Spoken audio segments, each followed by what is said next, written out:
Welcome in then to the latest edition of Extra Time. Nedum and Craig with us. Nedum, you see England are in the Under-21 Euro Final. Is that what you went to with Kieran back in the day? I was trying to think. Yeah, that's right. Yeah, we went to that final. They've got absolutely battered by Germany. Yeah, that is exactly what happened to us, but hopefully it will not happen to this England team this weekend. Did you get hauled off at half-time in that game? I was taken off at half-time at 1-0 to Germany, right. And as I then watched the game finish, it finished 4-0 to Germany. There we go. So Stuart Pearce made a decision which perhaps wasn't good for the nation. Let's put it that way. Switch. Stuart Pearce. It was a tactical switch. You, Dan Thomas, speak about Chelsea so harshly. It's clearly a rebuild. We went from 12th to 6th to 4th, but you talk like we had a season like Manchester United or Arsenal, who are expected to win the title. I suppose, yeah, harsh on Chelsea, but for a reason. You spent a lot of money and you had so much potential at the start of last season when you were battling and we were talking about whether or not to go all the way for a title. And then for some reason, you put the handbrake on, and I don't care how well you did in the last 2 months and the great results that you got.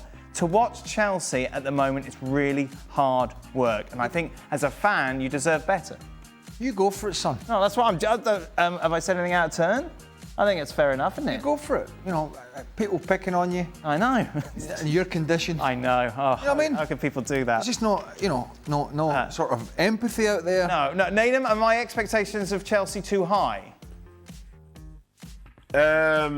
Not really, but then there were fans that were protesting around February, March time because Chelsea weren't doing well enough. But in fairness, I think what most fans don't realise is the fact that you hate everybody. So as a consequence, don't take it personally. Just accept it for what it is. Well, that's it. Nedum, who's got the worst pitch in your MLS days? Stevie and Ali were talking about it last night, of course. So the pitch that stood out for me when I was playing was actually playing in Minnesota because that pitch cut up quite a lot. So say, for example, if you make like a slide tackle, there'd be like big chunks of the pitch that would just all of a sudden just rise up. But I think it's because it was a new stadium and the new pitch was trying to bed in. But the one that probably stuck out to me the most was playing in Vancouver at BC Place, I think it's called. That AstroTurf there, for some reason, when I played there, it wasn't even flat. It was probably one of the worst pitches that I've played on. But since then, I think it has improved. But yeah, as I left there, I thought, wow, I did not enjoy that and hope to not do it again. Are they still playing at that? I know it was after Nedum. Are they still playing at that baseball stadium in New York? Yes, there are plans now to build... NYC, FC, I believe FC. Yankee Stadium is the stadium. The Yankees are a baseball team. That's what I said. No, I think you said that stadium. Baseball. Yes. I said baseball. Okay, yes, but Yankees... But it looks ridiculous, doesn't it? Yeah, the dimension sides are very weird. Aesthetic point of view. Very strange, yes. Have you been to a baseball game since you've been here? Was that anything you'd like to go and watch? I haven't been to a baseball game, haven't been to a basketball game. Right. Haven't been to an NFL game. No. Haven't been to an ice hockey match. Right. What have you done with your life? Not a lot, really. Hockey's good. Hockey's good. Much better to go to a hockey game in person than I know. Ice hockey? Why am I telling you? No, this? I'm not really. I'll be honest. I'm not really a big into going to a sporting event for the atmosphere. Because a lot of people like to experience that, and that's understandable. But most of us have experienced that from a playing perspective. So I actually enjoy watching most of the sports. Yes. From the sofa. Yeah. Because I think you get a better perspective. And I just don't. And also, what gets me now is just how busy these stadiums get after games. Right. You know, with the traffic and stuff. You just want to leave, yeah. Although I have been to the Travellers Golf, not this year. Right. But I have been to that a few times. That doesn't really count. Nedum, I imagine when you were playing over here, did you try and immerse yourself into more of these sports than, say, Mr. Burley? Yeah, I did, but I think maybe it's because I knew I was there for a short period of time. So I know some people are into it, but I was watching the Jazz. I was watching, and I got into college sport quite a lot. Right. So I was watching the Utes, the football team. Made a friend who now plays in the NFL as well through that, and yeah, tried to watch as much as I could, and then just learn about the culture. Getting a chance to go to the Staples Center, for example, when we went and played in LA in MLS as well. I tried to do that, but I enjoy that sort of like touristy side of things because for me, you know, I knew the experience was going to end in 2 years' time. Yes. I watch it. I'm not saying I don't watch. I'm not ignorant to American sports. Okay. Particularly NFL. I watch it. I just have no appetite to go to like MetLife to watch the Giants or the Jets or whoever the hell plays there. I definitely wouldn't watch the Jets. No. Who won with the Jets? Do Arsenal... Who's going to support the Jets? Do Arsenal, Craig, even know at this point which striker to target? Heard it's Sesko, Gyökeres and Isak. Should the Arsenal board resign if they don't sign one this summer? Wow. Well, I can't. I think Edu left. I'm not sure off the top of my head who's in there as in head of recruitment at the moment.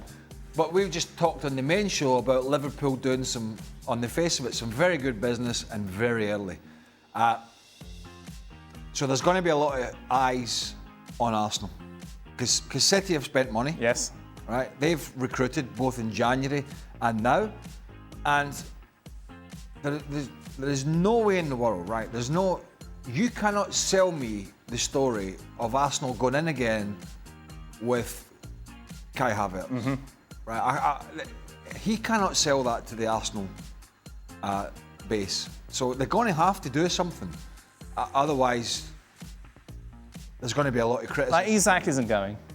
He's not going to go from Newcastle unless they give like 150 The fact million. that they clambered in by the skin of their teeth to the Champions League probably saved that transfer from Newcastle's perspective.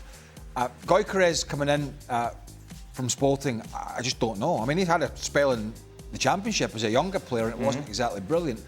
But he has been scoring a lot of goals, clearly, in the Portuguese league. And Sesko, a young player playing in Germany. But whatever they do, they're going to have to do something. And quick. And also, you know, last year they were linked with Ollie Watkins. Now, but Ollie Watkins lost form at the end of the season. Is that something that they're looking at if they don't get their number one target, that Watkins is maybe over here? I just don't see Ollie Watkins and his current guys as the number one target for Arsenal. I think it would be Alexander Isak, but as you said, I think there's a fat chance of prizing him from Newcastle unless they chuck a bucket load of cash at it. Final question, Nedum. Do you keep tabs on all of your former clubs or just Manchester City? Because I'm curious to hear your thoughts on QPR's new manager. Yeah, so I'll be honest, I haven't been keeping a track of much. So I didn't know QPR had a new manager until probably 10 seconds ago. Okay, good. At least so you're I'm not honest. kept a track on that. Well, I'll look it up for you. Listen, I am honest, but thank you. But I do keep a track of their results. I keep track of City, obviously, as you know. I do QPR. I was obviously big on Sunderland, especially now they've been promoted again. And for Salt Lake as well, I see how they're doing, but it's been a tough start to the season for them. So when there's something more positive to talk about, I might speak about them a little bit more. But I do keep a track on it because I enjoyed my time in all those places. If we were to wander around with you on a match day at QPR, what sort of reception would you get from the fans? A positive one? Well, yeah, I would do, yeah. My last game at QPR was a good one. It was the last game of the season. I'd been there 6.5 years. And, you know, as I was walking around doing that lap of honour at the end of the game, people were, like, singing my name. Wow. Which is a far cry from 3 years earlier where, unless my name was Boo, I don't think they were necessarily talking to me. And that was polite. So, I left in good spirits. There's a good connection there. And as time passes, I think I look back more fondly at some of those days because we were a little bit better in the Championship as well as obviously getting a chance to play in the Premier League. So I would get a good reception, but I've not really been invited back yet. So I'm hoping maybe they've just forgotten about me. And what about Sunderland? 7 years. How long were you at Sunderland? One season loan? I was there one season loan, but people are always reminded of the fact I played for Sunderland on November 15th because it would be the Premier League goal of the day and it'd be my goal against Chelsea. Oh, that one. So yeah, that's my little reminder that happened. So yeah. And so when Sunderland play Chelsea this year at Stamford Bridge, feel free to bring me on the show and I'll talk you through it, Dan. No, we will do. Julian Stephen. Okay. No idea. Brilliant. French. Frenchman. Careful. That is it. That brings us to the end of today. What do you think I was going to say? I don't know. Nothing. ESPN FC returns tomorrow. Are you here tomorrow as well? No. Oh. No. I need a rest. Okay, back for the weekend, of course, when the knockout stages of the Club World Cup kick off.